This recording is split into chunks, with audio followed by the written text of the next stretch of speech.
What is up, guys? Sam from the Madden YouTube channel. In today's video, I'm going to show you guys how to shoot any stretch looky RPO in the backfield for a guaranteed tackle and loss.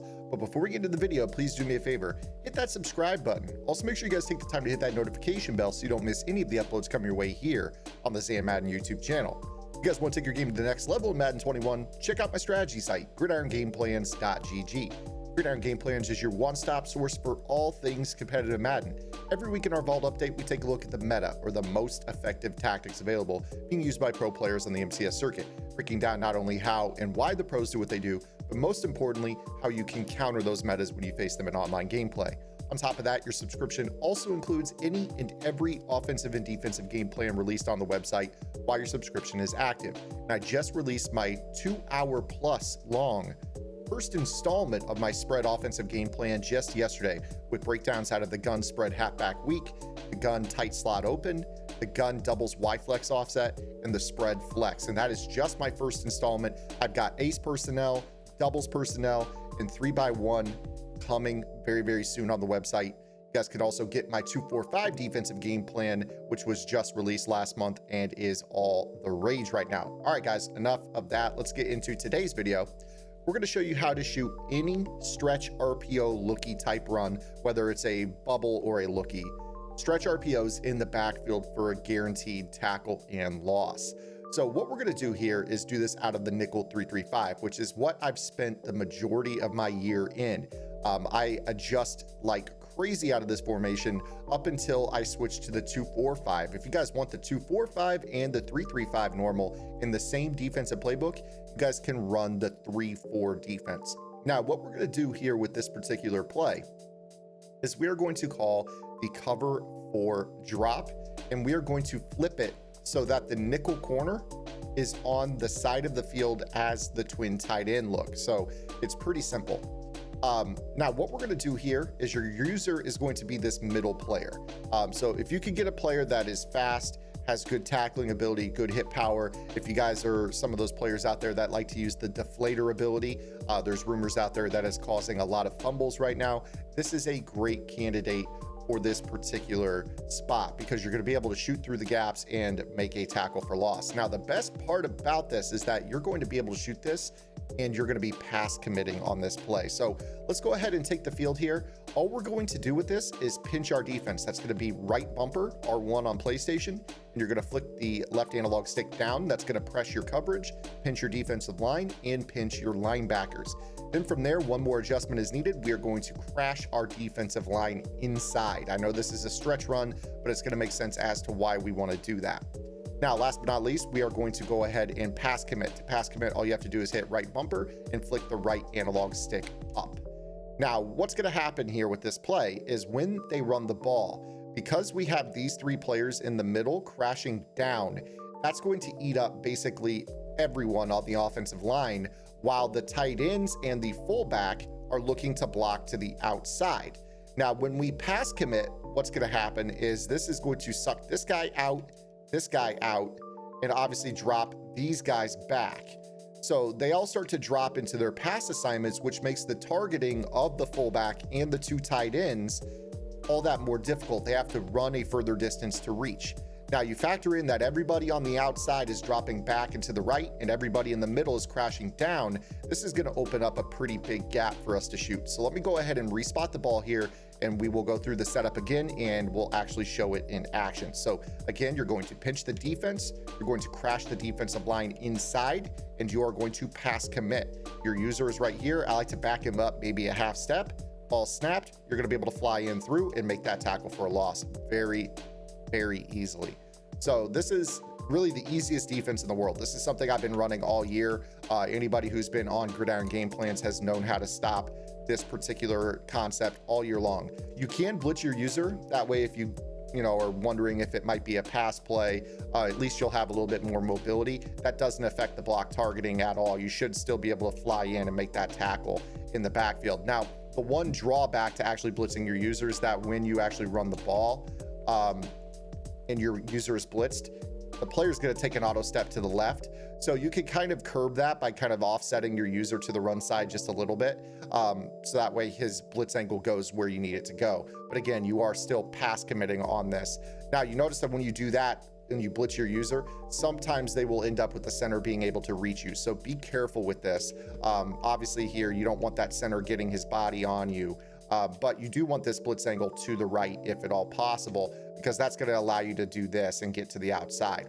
Now, if it's a run play, the locomotion of the user isn't affected at all when he's in zone. So that's why I like the zone better. You can honestly spy if you want to. That's kind of like the in-between. Like you get good mobility with a spy user if it's a pass play. Not quite as good as if you blitz your user, but the user blitz actually takes that auto step, whereas the spy, you get for the most part pretty quick controls, you see right there on the play. But the one theme you're noticing with this run is that every single time there is a lane big enough for a Mack truck to fly in and make this tag. I mean, look at this gap shoot as a result of this. I mean, you literally can't fail with this concept right here against any of these stretch RPOs. Now, this is the single back, I'm sorry, the strong H wing variety, which is far and away the most popular version of this. But there are other RPOs in which this tactic works as well. So let's go ahead and get into a couple of those. Obviously the lookie is great, but there are going to be people out there that like to run some of these bubble style RPOs. So when you think about the Oakland Raiders playbook, the I form H slot will come to mind. So let's go ahead and show you that this concept works against this as well. Now, in this example, I don't have the nickel corner to the strength of the formation. So let's see how this works. You pass commit, ball snapped, you can fly in, and you see how things get picked up a little bit differently, right? You can still shoot this. You definitely can still shoot this if you want to leave the nickel corner on the slot receiver side. And I kind of want to get into that here in a moment, because I think that you guys are going to be pretty happy with a small adjustment we're going to make on this. But again, pass committing, and you're going to try to fly through the gap. You see that the gap does open up. I like to walk the safety down just to give kind of another guy that can, you know, kind of eat up blockers. You know, you walk this guy down anyways to take away a quick throw off the line to a tight end. And again, you're still going to pass commit, and you're just going to fly in through this A gap. So, you know, when it's a two back version as opposed to a two back, two tight end version, you are shooting a little bit more narrow. Against a strong H wing, you could just fly down and come through like this pretty easily. It all opens up for you. But against, you know, your two back variety, you're actually aiming at like the guard's outside shoulder. You don't want to like go too wide on this play because this lane that opens up, right there, I forgot to pass commit just for the record. But the lane that opens up when you do this in pass commit is a little bit more tight than the strong H wing variety. So again, you're still crashing down, you're still pass committing.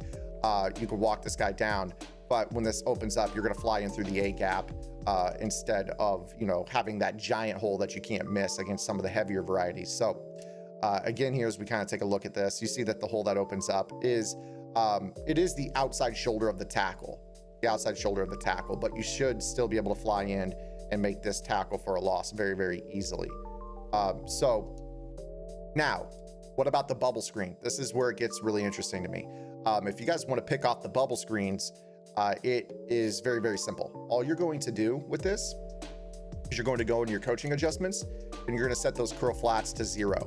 And what that's going to do is when you pass commit, it's going to fly that that nickel corner into the flat. Now, if you want to, you can shade your pink zones up, and that's going to make your pink zones into purple zones. And again, it really doesn't matter. They're both going to play a 0-yard depth, but the pass commit is really what's key. So what ends up happening is they go to throw this, and you should be able to get the guy in the 0-yard zone. Now, right there, what I did is I reset the play to show you how to shade. So I want to show this to you again. If you go ahead and shade up and pass commit, he will actually play the 0-yard variety here. So you're going to see here, he flies out underneath, and that's going to be an easy pick six in the flat if they decide to throw that. Now, what you saw in the previous play where the guy backed off, that is what happens when you reset a play. So say I pinch and crash, I shade up, you know, I pass commit, and then all of a sudden my opponent does something different, right? And you hit X and L2 to reset your play. Now all of a sudden you've told all your zones to play default rules. So now what ends up happening is, you know, you could actually throw this to the backside. You know, you're not going to get very much, but the guy's clearly not playing a 0-yard zone. So if you ever get into a situation where for whatever reason you have to like reset your play and reset things up, just go ahead and play a hard flat instead and then pass commit. You're not necessarily going to pick it off, but you're still going to have the ability to shoot the gaps effectively, and at least, you know, the hard flat is there to tackle the guy for a loss. So, you know, if you have to reset and you still want to play the bubble the best way possible, just shade underneath into hard flats and pass commit. That way, if they go to throw it, you should have a guy out there that can at least make a tackle for -2. Of course, you want the 0-yard adjustment because that's going to be a pick 6 for you. But, you know, obviously this is what you have to deal with when you accidentally reset your play. So just make sure when you set those 0-yard depths, you never ever reset the play before you make the adjustments. But the 0-yard purples, pass commit, pinch crash your defense down, and you know you're going to be able to shoot through. They're going to freak, and they're going to throw this for a pick 6. So when you guys are facing the stretch RPOs, this is the way that you counter them. This will work against pretty much any stretch style RPO in the game. Let me show you one final one here. Let me go back into the Raiders playbook and round this out for you. So let's go into play concepts. Let's go, they have RPOs here. RPO, let's see. Let's go RPO alert. Let's show you like a single back variety here. So stretch alert X looky. Now this is more of a backside slant, so you're not going to need the purple zone set to 0 on the backside. So you go ahead and set yours to default. Again, you're going to align your run or your nickel corner to strength. You're still going to pinch, crash down. You're still going to pass commit. You can change your coverage into purples if you wish. The ball snapped. You're going to be able to fly in and make that tackle for a loss. Again, it's important to keep that center off of you. So if you can get big body players there in the middle, make sure again you're crashing your line down and you know kind of stepping back here. Again, if you're struggling with the gap shoots in practice mode, go into instant replay and use this as a tool. You can see right here what ended up happening is I wasn't able to get that center isolated. He got a free release to the second level and he was able to block me. Fortunately, I was able to shed it, but you can tell that the gap is definitely outside shoulder of the guard.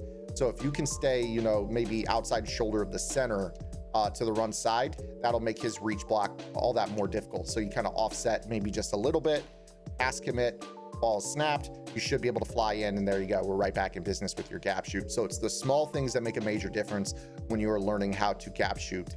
So go in and test this theory out. Watch how they're blocking you. You know, if you're pinned to the backside, obviously that center does a pretty good job here. You know, he can sometimes get there and get a chip on you. And all you have to do to avoid that is make sure that your user placement is just a little bit more fine. So those are the small things that separate good players from great players. And you guys have to pay attention to those details.